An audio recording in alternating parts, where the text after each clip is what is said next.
Netcasts you love. From people you trust.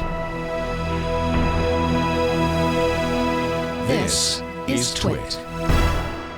Bandwidth for Triangulation is brought to you by Cashfly at CACHEFLY.com. This is Triangulation, episode 135, recorded January 13th, 2014. Brad Stone.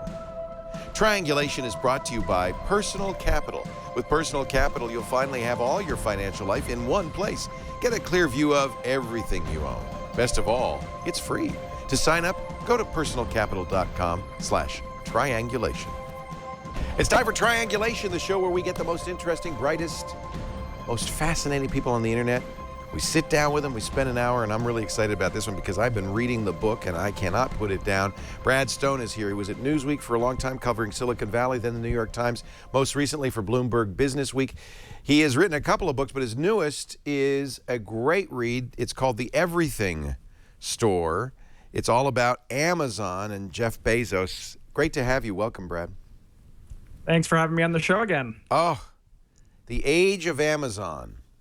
And it really is the age of Amazon. There's no question about it. But I love reading from the beginnings in the book because it wasn't a sure thing by any means. It really was fun revisiting those very early days, 1994, 1995, because so much had yet to be figured out. I mean, today, if you're going to start an online retailer, a company like Amazon, you're going to start it on Amazon's own servers, right? You'll use AWS or another cloud service. Back then, they had no idea what was coming. There were no infrastructure technologies. No one had even created the shopping cart or the payment mechanism before.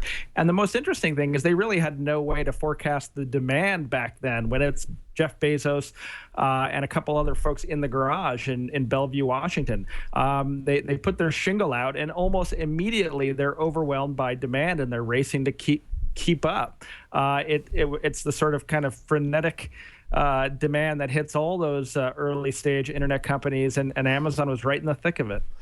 This book is really three things. I've been telling everybody, read it. Because it's the Jeff Bezos story. I mean, he's a really interesting fella. It's the story of an iconic company in the internet age, but it's also really a good business book because a lot of what Bezos did and tried, some of it didn't work, some of it did, was really different and innovative. He really thought out of the box, and it seems from the book that he really was determined. He had a vision, and he was full speed ahead. Yeah, absolutely. And it's great to hear you say that. I really look at the book as something that other entrepreneurs, really, anyone in business can learn from. The first thing to understand about Amazon and Bezos is that, by virtue of probably because of their early struggles, how much trouble they had keeping up with that demand, ultimately the enormous skepticism they faced from outside investors during the dot-com bust, they really kind of centered around a conviction that they had to redo everything, kind of rebuild, reinvent, rethink everything from the ground up. That's really when Amazon started to take off is, a decade ago when they're building their own supply chain software, and rebuilding their FCs from the ground up.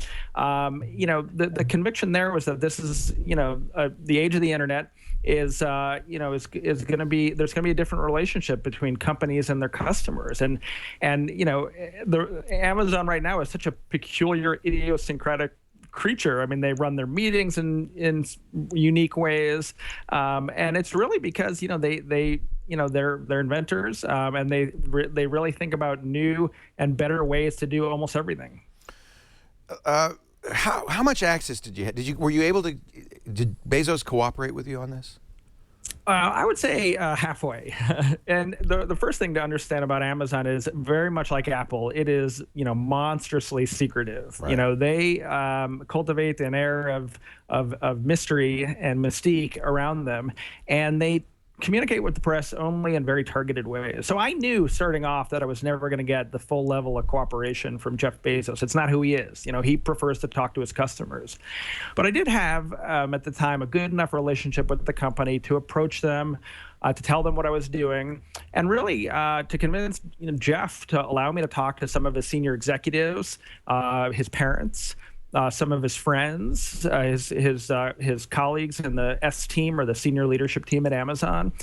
So I got very good and really unprecedented access from Amazon. In terms of Bezos himself, I mean, of course, I would have loved some Steve Jobs, Walter Isaacson style collaboration, but that was different circumstance, obviously. Yeah. I have talked to Jeff probably a dozen times over the past 12 years, and I drew on those interviews, and then interviews I subsequently did, even as I was working on the book, but really that were tied to Amazon product launches, things like the Kindle Fire. You tell the story of actually telling Jeff that you're going to write the book in person. That's right. So I came into this meeting with a press release, because that is how new products are developed. That was the strangest thing. Yeah. In order to pitch at a Amazon meeting, you have to write a press release, in effect, and you read it out loud in the meeting. So you said, I'm going to take a page from that book and do it for Jeff. Yeah, and I think he enjoyed that, and he laughed a little bit. And it was sort of bowing to Amazon's culture, it was a starting point for the conversation. All meetings at Amazon are started by reading these six-page documents. It's another way in which the company is just very, very, very unique.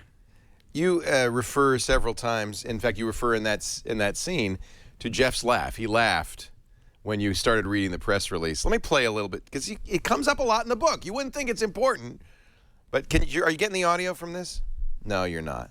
We're seeing him laugh, but let me see if I can get the audio out of this for you, John. I don't know why it's not playing it. What is it about Jeff Bezos' laugh? It's unique. Oh, I mean, it's completely unique. Although, as I found out in the research of the book, and maybe we'll get to this, there are some interesting sort of family connections to the laugh. But you mean his parents laugh like that, or his sister laughs like that? His biological father, actually, who I tracked down for the book. Wow. I mean, just, while he's intense and he's demanding, he's also, he's got an outsized personality, and he's fiercely intelligent. But the laugh, it's an endearing, maybe slightly scary attribute. And it's, of course, the first thing that everyone at Amazon instantly knows about their boss. And it's, in fact, probably a good way to track him in the hallways, too. Yeah. He has I wish I could play it for you. We'll put it in post. He has quite a honking laugh. You said that at the time you had good relationship with Amazon. When the book came out, did those sour? Well, I don't think in general it's a company that they're secretive. They're secretive, and it really appreciates this kind of investigation. So I know that they didn't really love the book. Of course, sort of somewhat famously, Mackenzie Bezos, Jeff's wife, delivered a notorious 1-star review on Amazon. On Amazon. Yep, I got some pushback from the PR folks. My sense is that they didn't like it, but I'm sort of hoping that over time, they come to see it as really a balanced account. I mean, I just know from the feedback I've been getting that there are a lot of entrepreneurs, a lot of business folks that are tremendously inspired by my account of Amazon. So, what I tried to do, it's a polarizing company, and Amazon has many critics and many enemies. There are many employees that worked there and left and found it to be exhausting. And I tried to represent all the views about this incredibly interesting and disruptive company. Actually, it's funny because Shel Kafen, after Mackenzie Bezos gives you a 1-star review, comes back, reads the book, and gives you a 4 or 5-star review, saying, I was there. You know what? He wasn't too far off. Yeah, and right. And the review section on Amazon of the book has become a little bit of a battlefield. So great. For people representing the different views of the company. Yeah. So it's interesting, you start with Jeff Bezos in 6th grade. And even then, he was kind of an odd kid. Super smart, right? That's right. He is attending a school for the gifted outside of Houston, and the reason that I was able to even start the book with this account was because there was actually an author, a woman named Julie Ray in the '70s, who is writing a book about gifted education programs in Texas, and she visits this school, and Jeff Bezos is depicted in the account as a sixth grader under an assumed name, but we now know that it was Bezos. Julie Ray calls him Tim, and the book, which I found actually in the Houston Public Library, never published. It was an unpublished book. Right, yeah, it's sort of self-published, right. And but it's in the Houston Public Library, and it chronicles a day in the life of Jeff Bezos, circa I think it was like 1973, and it shows that his teachers really regarded him as a special student. Yeah. And in fact, the quote from one is, there's really no limit to what this kid can achieve given the right guidance. And now we see, 40 years later that was definitely true. That's quite a.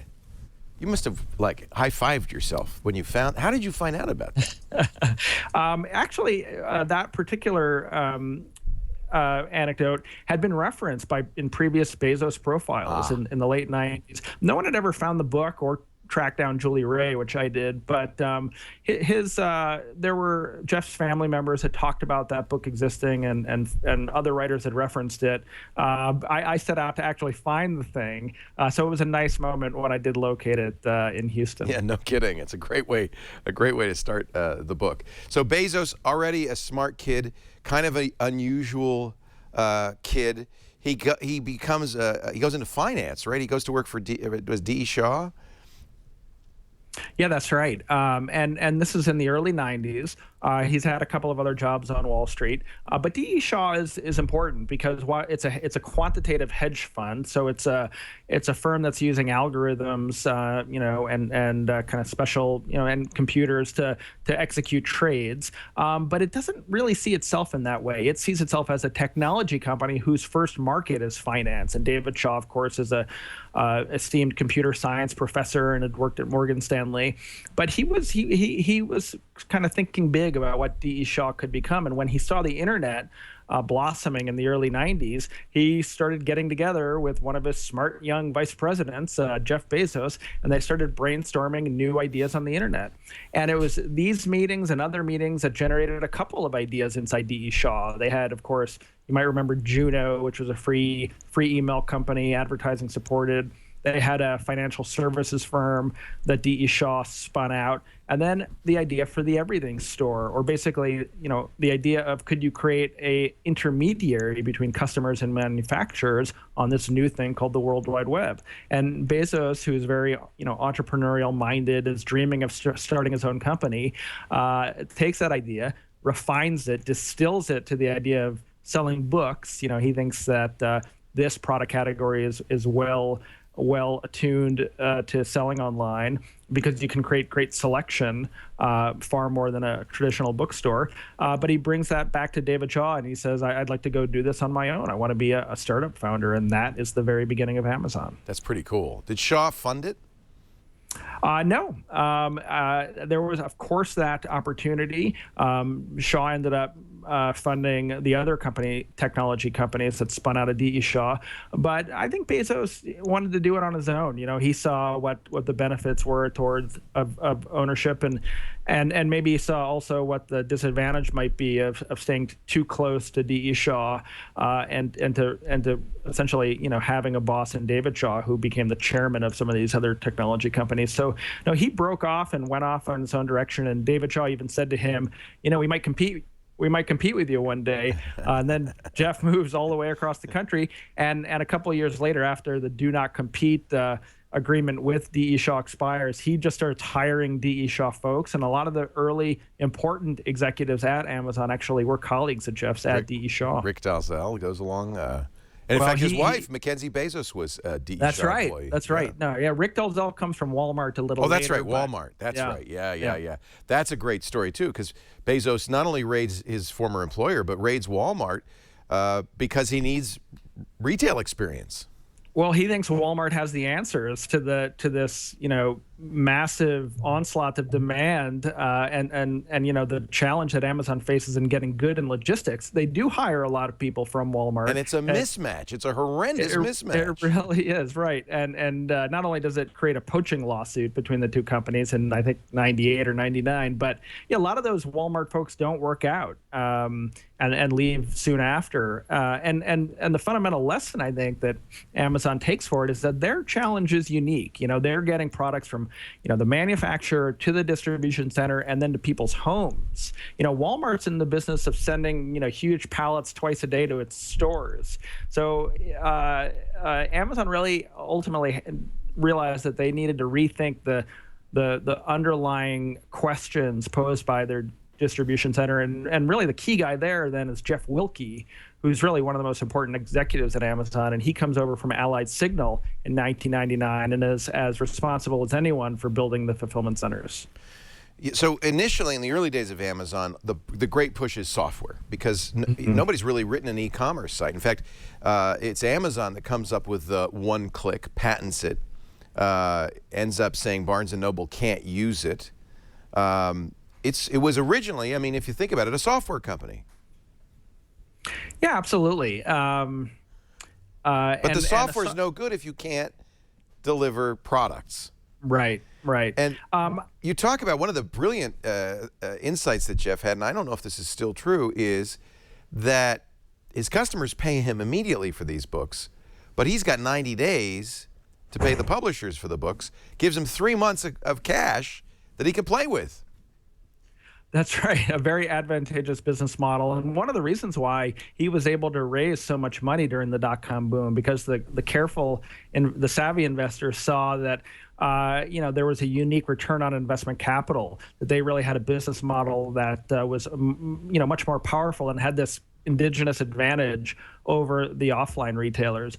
But yeah, you made an interesting point about those early kind of software features like one-click, like online reviews, recommendations. These are great customer features, and we know them well. But also to put it in context, like Amazon in the late '90s is looking for any advantage it can find. Right. There are other sites that sell books. Right. Barnes and Noble's getting into the market. Walmart's coming in, and Bezos has an early lead, but he's really looking for ways in which to kind of build a moat around his business. And one-click is his kind of cleverly and maybe somewhat ruthlessly using the patent system. But all these other features are ways in which Amazon became the go-to destination for online shoppers. Without those things, without the critical mass of reviews, without the recommendations, it would have been kind of apples to apples in terms of Amazon versus Barnes & Noble or versus Walmart. But it's by becoming a technology company and investing in these features that Amazon really distinguishes itself from the pack. You talk about what the 5 or 6 principles of Amazon, and number one has to be, and was from day one, it sounds like, customer focus. Sure. No, absolutely. And it sounds like we're carrying Amazon's water a little bit, but they really do. They really do start from the customer and work backwards, as they say. There are so many experiences you can have with companies now where they do things that make you scratch your head. You get on an airplane and they're blaring an advertisement for everyone to hear. Little kind of customer hostile things. Yeah. And Amazon is a company, for all its faults, that is going to put the customer at the very top of its prioritization list. And they have ads on the Kindle Fire, but they function as screensavers. Right. And they're very clear that they're taking that money and they're using it to reduce the cost of the hardware. So there may be some disadvantages to this approach. The way in which they treat their own employees, for example, or the way in which they've entered into business dealings with partners and then ended up, creating a lot of animosity with that partner, and in some cases lawsuit. To Amazon, the customer is clearly at the top of the list, and they will alienate almost every other constituency. Sales taxes are another example. They'll alienate almost every possible constituency in pursuit of pleasing their customer and putting their customer first. But it works because, and you said we don't want to carry water for Amazon, but in fact, I realize I do have this. I love Amazon, and I think its customers tend to love Amazon, right? Oh, I mean, absolutely. In fact, I tweeted today, a brand, top 10 brands, top, I think 20 brands, and Amazon was number 1. Yeah. And Kindle was number 10. Wow. So they had 2 there in the top 10. And, clearly, for all the criticism they get, they're speaking to customers. And look, big retailers, as we've seen with Walmart or, any other really big retailer over the last 100 years, you get to a certain size and you kind of end up crushing the small guy, the sympathetic mom and pop merchant, and your customers, while they might like low prices, they end up distrusting you. And Amazon, I think, by virtue of its innovation, really, and its focus on the customer, has managed to largely avoid being fitted with the kind of black hat of the big, ruthless retailer. They do get criticized for the way they treat workers in their fulfillment centers, for their avoidance of sales tax, for some other things. But really, it's remarkable, by and large, the halo that continues to exist over this company. It is remarkable. It is quite amazing. There are quite a few bodies along the way, and you talk about a lot of them. Let's talk about the first Christmas. Amazon has gone from selling just books to selling toys, which turns out to be a no-win proposition for the retailer. Toy companies have a death grip on the business. You have to order ahead of time. Whether the toy is going to be a hit or not, no one knows. Jeff says, we want to have, at one point he says, what do they call them? Jeff's fever dreams? At one point he says, we want to have one of everything in our warehouse. That's right. That's right. I had a lot of fun with 1999 and evoking that time in Amazon's history, because he's just got his foot on the accelerator, and he's got all this money from the IPO, and he's raised a lot of debt, and because he's going for it, he believes he can become the everything store. Even more so, he's smart. He goes to the bond market.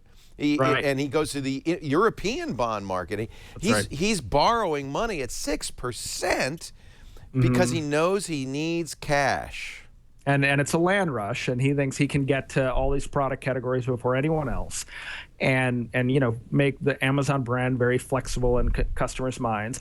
And yet, he's basically taking MBA graduates fresh from Harvard and saying, go build our toy business, go Right. build our electronics business. And they have no idea what they're doing. They're reading analyst reports as they go to the toy fair. And Bezos is like, I want 150 million of inventory. And everybody's freaked out.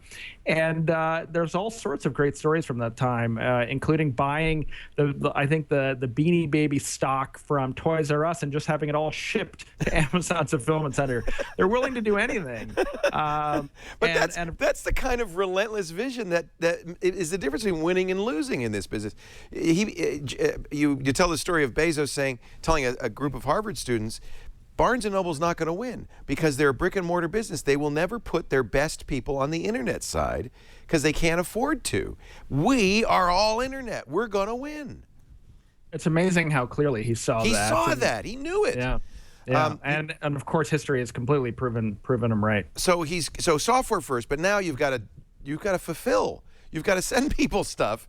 So they get a warehouse. He calls the temp company, says, give me everybody you cannot place anywhere else because they've got piercings, face tattoos. Just give me anybody. And it's just like, I think even from day one, it must have been a horrific job. But even these employees seem to do it. You tell about the first Christmas, Amazon Saves Christmas, where they realize they're not going to get these products out. And right. Everybody, even from the executive suite, goes to the warehouse. Right. Yeah. For the first couple of years, they did do that. They sent their employees from Seattle into the fulfillment centers. At that point, they had at least 2, and in 2000, 2001, they have 91 now. They had a couple. Right now they're everywhere. Yeah. And of course, they don't. I mean, I think there is some kind of training that happens at Amazon where executives at a certain level can go and spend some time in the fulfillment centers. But then it was everyone, 2 in the hotel room, working the graveyard shift. It was amateurish, right? I mean, it was unsustainable, and yet, But it's people funny. did it. And was it because when you talk to these employees, and many of them quit eventually, they just burned out. But at the time, they threw themselves into it and they loved it. Why?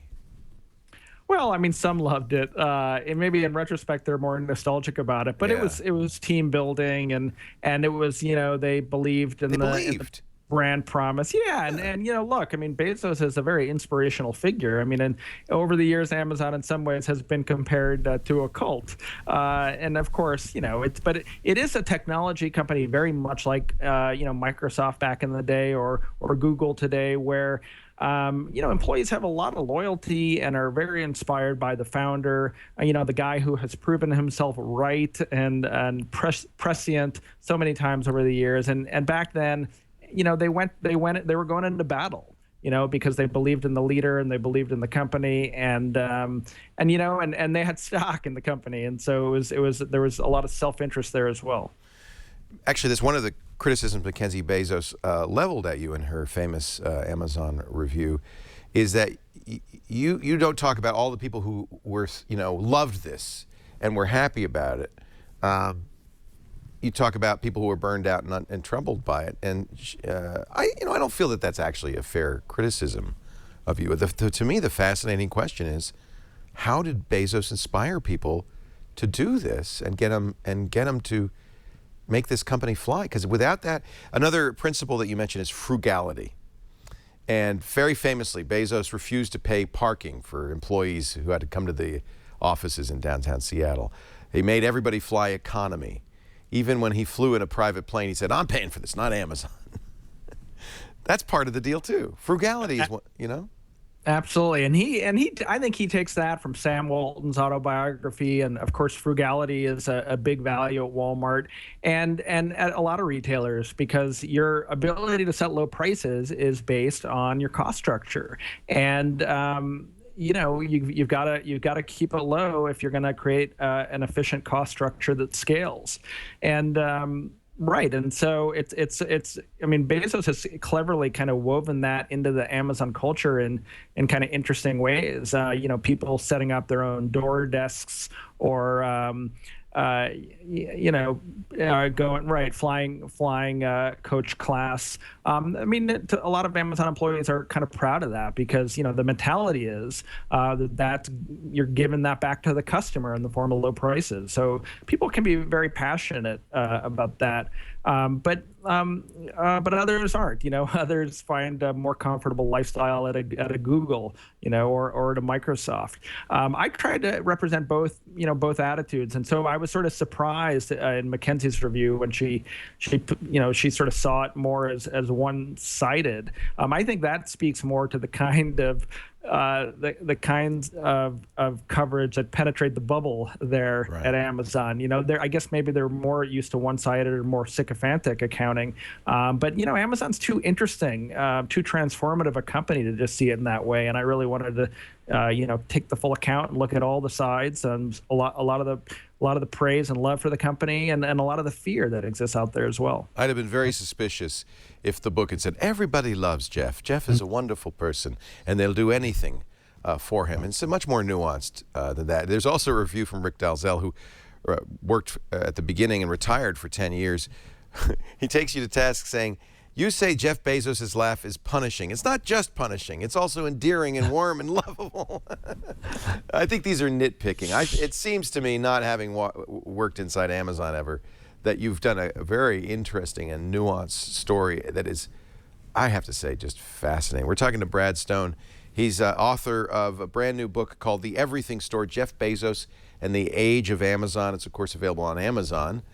I'm listening to it on Audible. It's a great listen on Audible. I highly recommend it. We'll have more with Brad, and your questions too if you're in the chat room and you're watching live in just a minute. Our show today brought to you by Personal Capital. Another interesting story by a founder, a guy who was CEO of PayPal and Intuit.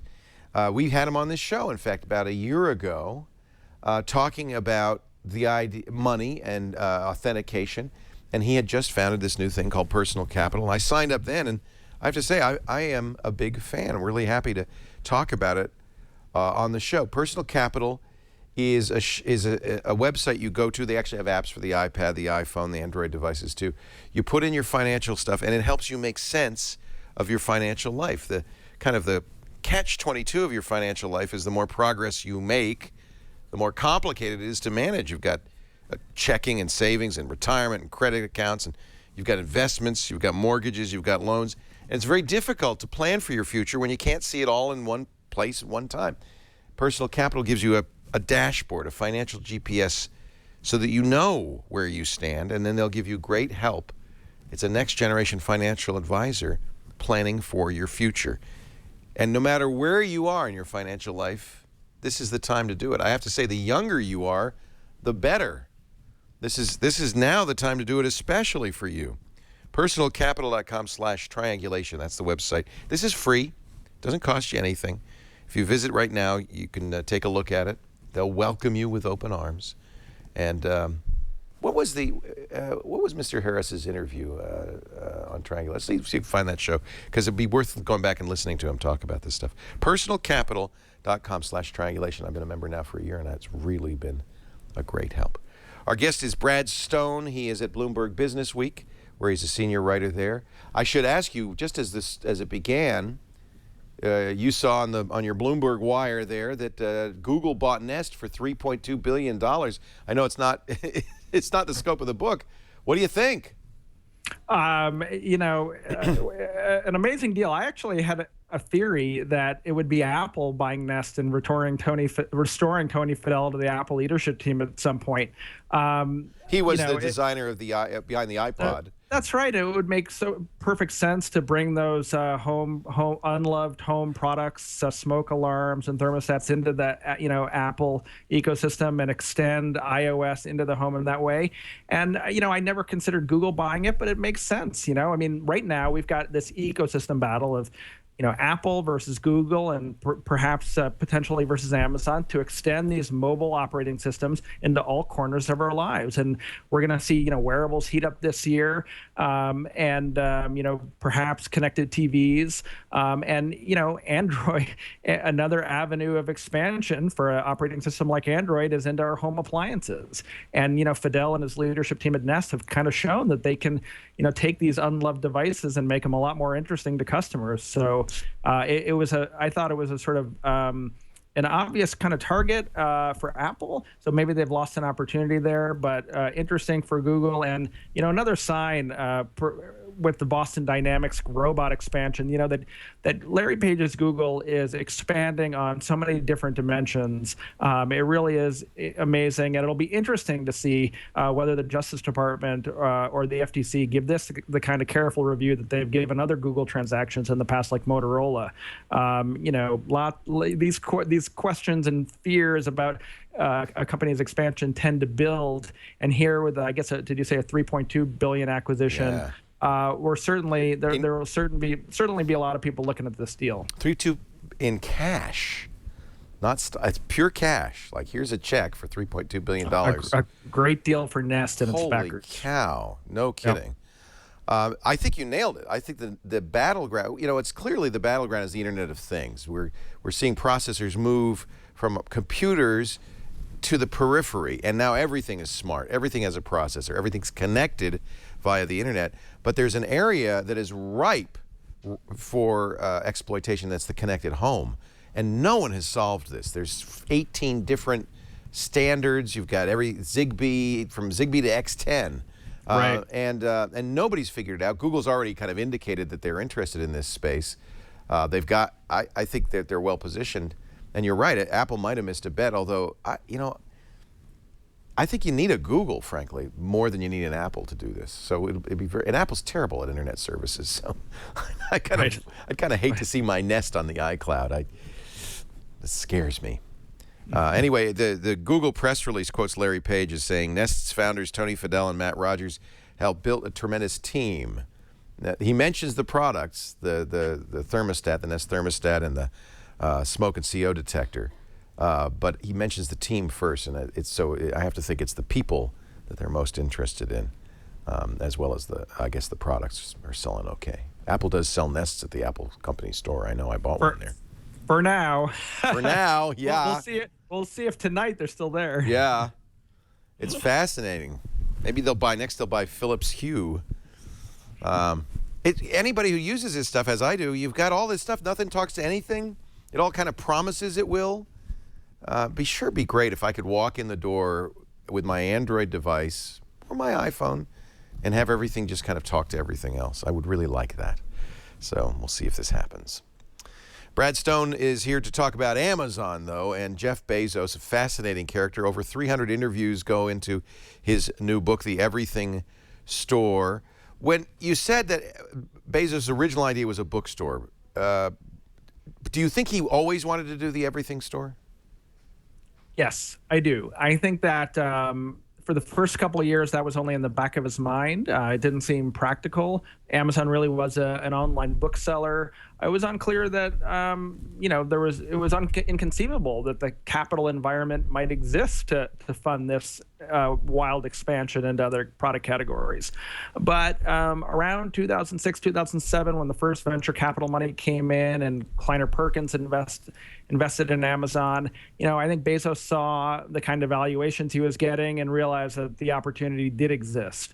And then right away, we see that expansion. And in fact, in my talking to the very earliest executives at Amazon, at least some of them conveyed indications that Jeff was thinking along those lines. And, from the discussions that I write about at D.E. Shaw, it's clear that the opportunity, that the idea started with the notion of an everything store.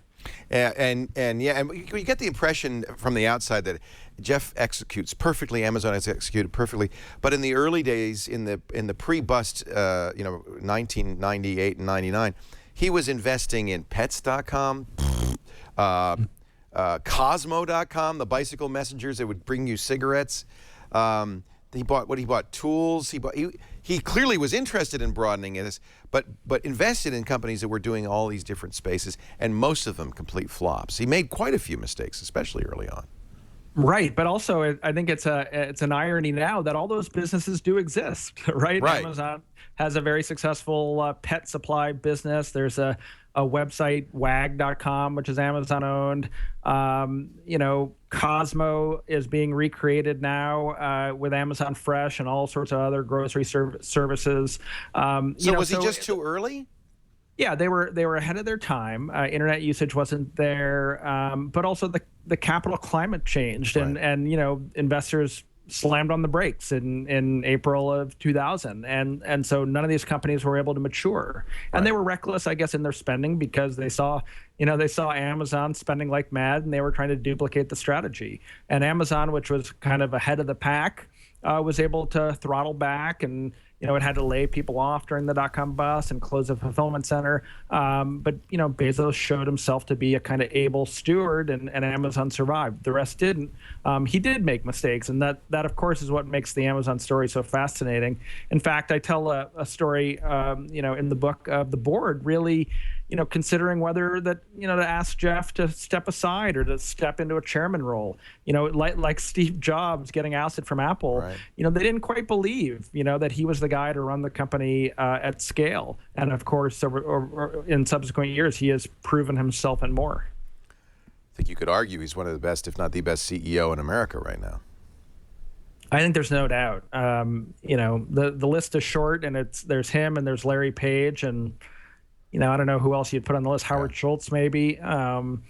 But clearly, Jeff, because so many people counted Amazon out and saw it only as a boring retailer, and then, inventing the Kindle, inventing Amazon Web Services, the cloud business, which is completely orthogonal from its core retail no business. Kidding. Yeah, he really has shown himself to be someone able to see around the corner, anticipate changes, and to use his brand of thinking to change every industry that he enters. He's very much like Steve Jobs in that regard. Absolutely. Whose idea was Amazon Prime? There was a kind of collective effort. Because that's brilliant. It was brilliant. I mean, it started really built on top of a previous service, Super Saver Shipping, which allowed people to get free shipping after they passed a certain threshold. And Amazon saw how popular that was when you remove the cost of shipping. And there was an engineer who I mentioned in the book who floated the idea of a shipping club. But Jeff recognized the importance of that idea, and he elevated it, and he put a SWAT team around it, and he gave the team like 8 weeks to debut it. And but as with all these things that become kind of Jeff products inside Amazon, right. He just worked on it nonstop and asked a ton of questions. And even today, Amazon Prime now is not just the 2-day shipping club, but it's a movie service right. and a lending library. And that's, Jeff realizing that this thing accelerates spending on the site, and we're going to make it the core of our business. I guess the lesson I got from this is that Bezos was aggressive, and this is part of the culture that he fostered, aggressive, risk-taking, learned fast. So he had failures, but he learned from the failures. He was quick to spot successes and go all in on those. And that kind of ruthless focus really has been very successful. You tell a story, and Orko in our chat rooms reminded me of how Jeff met Larry Page and Sergey Brin very early on in Google. They had just completed a funding round. And Larry said, Jeff said, no, I want in. These guys are going somewhere. In fact, he's made that kind of made his reputation as a savvy investor. Yeah, that's right. It's not commonly known, but Jeff is an early investor in Google, which is unbelievable. Now they're big competitors, right? That's right. That's right. And for all we know, he still owns shares. Yeah. Of course, we don't know. But, he saw these two guys that were rethinking search online, even though it seemed at the time like a crowded market. And he saw how kind of stubborn they were about cluttering up the front page with advertisements. And I think he probably saw a little bit of himself in the Google guys. And he turns to Ram Shriram, who is an Amazon executive at the time, and of course an early Google investor and Google board member. And Ram's his employee, so he's able to very persuasively say, no, I'm investing in the company. I want in. And Ram made that happen. And it's one of those historic curiosities of the internet that Bezos really mints 2 fortunes in the 90s. One by starting Amazon, and another by investing a little bit of money in a rocket ship called Google. It is kind of amazing. You might be tempted to say, gee, the guy's lucky, or his timing is really good, but it starts to add up, and after a while you start to say, I think he's actually a genius. Do you think he's a genius?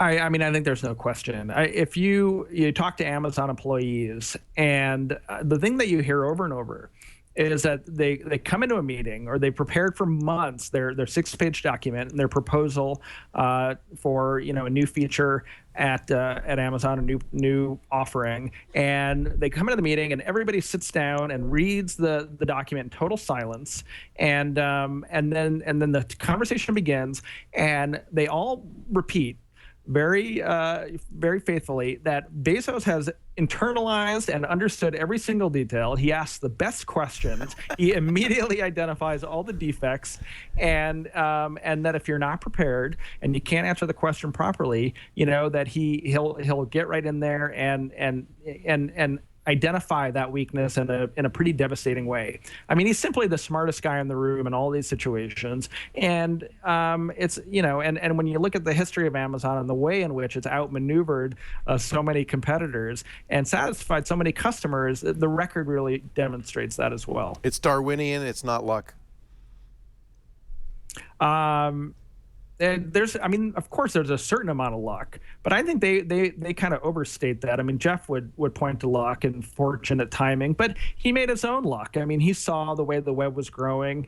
He left his job on Wall Street. He doubled down and raised money when he could, and then he throttled back when he had to, and then he identified new opportunities as they came along, and pushed the company into things like the Kindle when even his colleagues didn't believe Amazon should be building hardware. So, luck, I think, actually plays a very small part in the Amazon story. I have to agree with you. Now, Amazon very famously does not turn a profit. I mean, I guess have they had any profitable quarters? Yeah, they have, and some years, 2010-ish, they've demonstrated quite a healthy profit. But what Amazon's faithful shareholders understand is that the company hides its profits. It is profitable, particularly its older businesses are profitable, but it is so relentlessly growth-minded and expansion-minded that it's plunging its profits back into new opportunities, and that's what they want. They think it's still early on the internet and a land grab, and Amazon's investing in groceries and international expansion and new kinds of hardware and drones maybe, and the shareholders are fine with that. But if tomorrow the stock market were to crash and a new orthodoxy on Wall Street demanded profits, Amazon would have no trouble doing that. They've got revenue to spare, obviously, huge revenues. Huge, yeah, and they've been very vocal to their shareholders about going through growth phases. Right. So it's that's the criticism, the rap against Amazon, that it's unprofitable. But those aren't dummies that are pushing Amazon stock into the stratosphere. They're watching the balance sheet, and they see that company growing fast and taking market share away from competitors, and it gives them confidence in the future. Amazon's exactly as profitable as it chooses to be, in other words. It manages to EPS, no doubt, and it always hits its targets too. So it's become very reliable in projecting, the next quarter and hitting its mark. It rarely misses. It'll show a loss, but it's always projected that a loss is a possibility, it's in a way, I think it's very purposeful. I think that Bezos and company see healthy profits as an attractor of competition, and they want to live in the in the thin atmosphere of low margins. They're sandbagging us. Yeah, well, actually, there's a pretty good anecdote in the book of Bezos talking to Bill Miller, an investor at Legg Mason, and Miller's asking him, is AWS, the cloud business, going to be profitable? How much are you going to charge? And Jeff says, I don't want to make the Steve Jobs mistake with the iPhone of charging so much for it that you become a magnet for competition and bring on competitors like Android. I just think it was a very revealing moment, and I don't think you say that Jobs made a mistake with the iPhone because it's been so incredibly profitable for Apple. But it shows the divergent thinking there of the two world-class entrepreneurs. And Bezos likes to stay under the radar, and because I think he believes he's building ultimately the world's largest company, and wants to keep competitors at bay until Amazon gets an order of magnitude bigger than it is today. So is there a moment in the life of Jeff Bezos and Amazon where he dials the knobs a little differently and says, okay, we're cashing in, baby?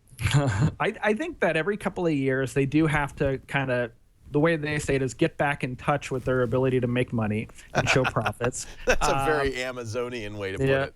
Yeah, and so I think we're heading into a time when they will improve the balance sheet a little bit, just to make sure that they don't lose the confidence of some investors. Right. But then if I know this company, then they're going to be investing again. And then they're going to be doing things like, bring in Amazon Fresh to 50 more cities, or coming out with a phone or a set-top box. And until, I don't see the cycle ending until Bezos basically steps aside, because he's one of those rare, unique founders that inspires so much confidence from his investors. They're just willing to give him a lot of leeway to go and make these kind of unorthodox business decisions. We are in, it seems, a little bit more of a mature industry, even in the internet, which is obviously only 20 some years old. And I look at Steve Jobs passing away and Apple struggling to keep its magic. I look at Steve Ballmer stepping in at Microsoft and the difficulty they are having finding somebody to replace him. Is Amazon, Jeff, has he created a corporate culture that can succeed Jeff Bezos?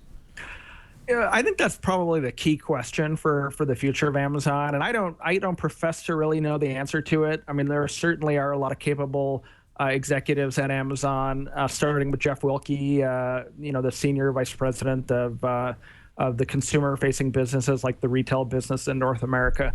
But the question is there really one other person versatile enough? There's no one.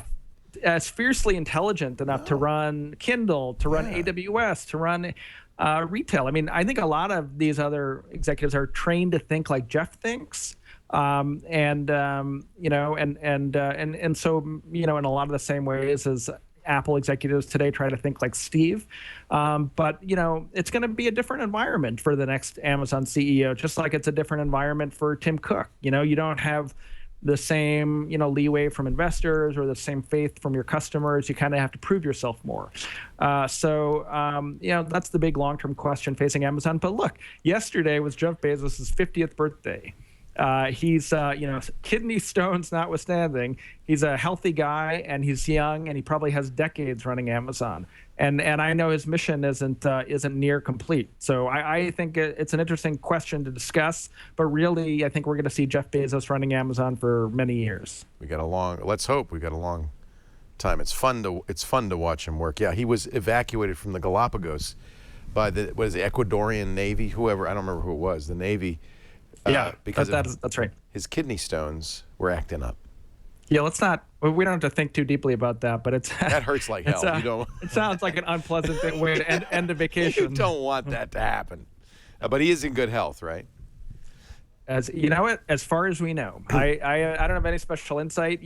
It's sort of maybe a cheap shot to say that technology companies have not proven themselves to be the most faithful reporters of that kind of information, but it certainly seems like he is you know, back at work and going to lead Amazon for many years. And endless ambition, not just for Amazon, for himself. He just bought the Washington Post with his money. That's not an Amazon acquisition. He has a space, it's called Blue Origin, right? His space program. What else is he up to? Well, he's got a venture capital firm, Bezos Expeditions. His family is involved in a lot of philanthropic endeavors. He's got 4 kids.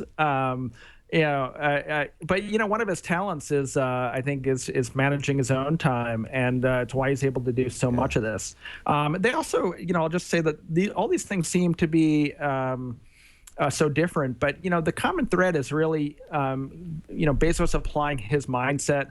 And really trying to change the economics of all these businesses. So with Blue Origin, he's trying to lower the cost of getting to space. They're really rethinking, you know, the design of rockets from the ground up, trying to build a more economical and reusable rocket ship to create a tourism industry. And I suspect that's what he'll do at the Washington Post is you know, rethinking the operations and trying to create a more economical way for journalists to speak to readers and vice versa.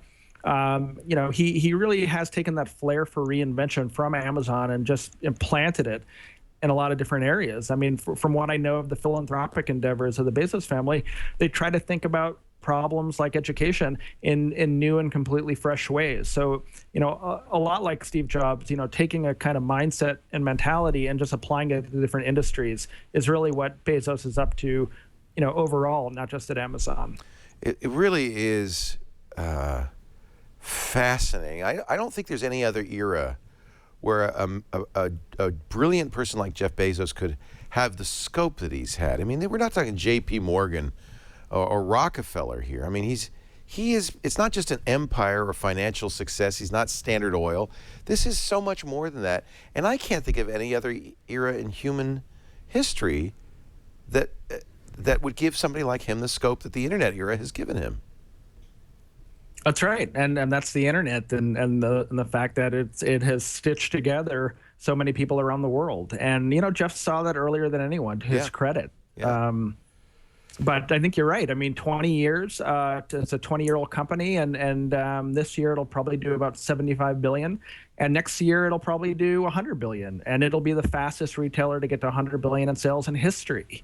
And from, you know, and the thing about these big discount scale retailers is that, you know, size begets growth. You know, they can use their scale advantage to get better prices and to grow faster. So we're really seeing Amazon achieve kind of breakaway velocity, and it's unclear, even though the likes of Walmart and others have kind of assembled to try to slow it down. You know, Google's investing in distribution now. It's unclear whether really at this point anybody can challenge Amazon. And if that's the case, then I think, you know, we've got the first significant, credible challenger to Walmart in terms of, you know, seizing the mantle of the world's largest retailer. Bigger than that.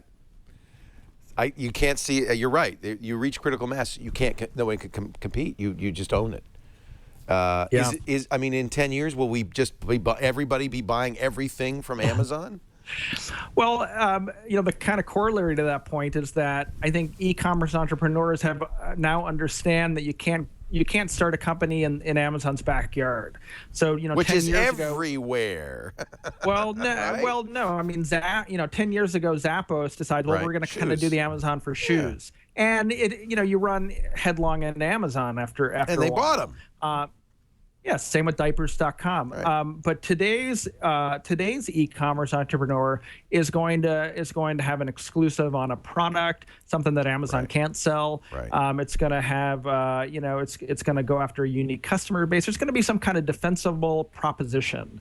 An artisan, kind of thing, or something like that, that Amazon can't touch. I mean, there's a lot of manufacturers, that don't want to sell on Amazon because it exerts downward price pressure and kind of obscures your brand in favor of Amazon. So I actually think there's a lot of opportunity left in e-commerce, and of course, internationally, there are a lot of markets that Amazon can't touch. But in fact, Amazon very famously is not very successful overseas. They acquired a UK store. They acquired a Canadian store, but you can only buy Kindle in a limited number of markets. And is that going to change, or is that kind of a hard limit? No, I think that they're finding new ways to enter markets, like introducing the Kindle, or in India going in with a marketplace instead of a first-party business. In a lot of countries, they face entrenched competitors like the local indigenous Amazon or eBay, but they're finding ways to expand. Look, I mean, the size advantage they have helps them get into new markets. China, like a lot of other U.S. internet companies, they haven't had a lot of success, but they've recently introduced the Kindle and Kindle Fire there. So I think they're trying to get clever on how they tackle new markets, and I think more so than challenges, there's just a lot of opportunity in expanding the business globally. You talk about Amazon being good at hitting its targets. One of the targets that nobody hit was how big Amazon was going to be. Jeff Bezos very early on went through the exercise asking people, well, how big are we going to get? His estimate, this was at a company meeting, was it Broomball meeting?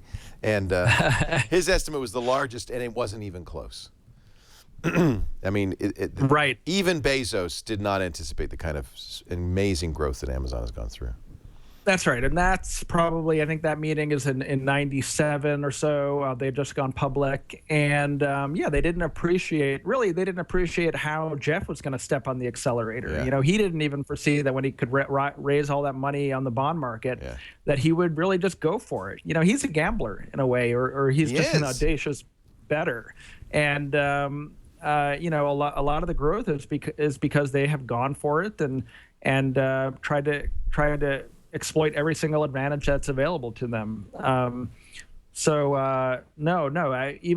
they kind of discounted their own growth. Now, I would say if you have that meeting today inside Amazon, that they wouldn't be underestimating their own potential. I think they have a much better idea than anyone else what the opportunity is going forward. It's such a great read. I highly recommend it. The Everything Store, Jeff Bezos in the Age of Amazon, Brad Stone. Its author, you could find out more at his website, brad-stone.com. He's also a senior writer at Bloomberg Businessweek, where he has to quickly go file the Nest story. Actually, thankfully, one of my colleagues, Ashley Vance, did that while we were talking. But how does that work? Leo. You don't have a beat? Like, is there an assignment desk, or is everybody just kind of, I'll write about that? At Business Week, we're so collegial, and particularly awesome. Ashley and I work so well together. Some of these things are kind of jump balls, That's but awesome. we try to help each other. How fun is that? Anyway, great to talk to you, Brad. Once again, another great book. And as I said at the beginning, it's not just a biography of Jeff Bezos. It's not just the story of Amazon. It's really a business book that anybody who's interested in business in the internet age just has to read. It's just fascinating, and there's so many great lessons in there. Brad, thanks for joining us on Triangulation. I really appreciate it. Thanks, Leo. Talk to you soon. All right, take care. Triangulation is now at its new time, and I want you to watch live if you can, because your questions, your feedback through the chat room is incredibly valuable. We do this show Mondays now, 1 o'clock in the afternoon Pacific. That's 4 p.m. On the East Coast of the United States. If you're outside the U.S., of course, 2100 UTC, you can do the calculation from there. Please do watch live. We like it if you do. But, of course, as with all the shows on Twit, on-demand audio and video available after the fact at our website, twit.tv, and wherever finer netcasts are aggregated and distributed to your listening device. iTunes might be one of those. Please subscribe. You don't want to miss a single one of these. They're always great. Do we know who is next week, or is it going to be a surprise, Kirsten? Surprise. It's a surprise. That means we haven't booked it yet. But Karsten Bondi, our producer, does such a great job getting great people in here. Fascinating stories, fascinating interviews. I know you're going to want to watch each and every one of them. We'll see you next week on Triangulation.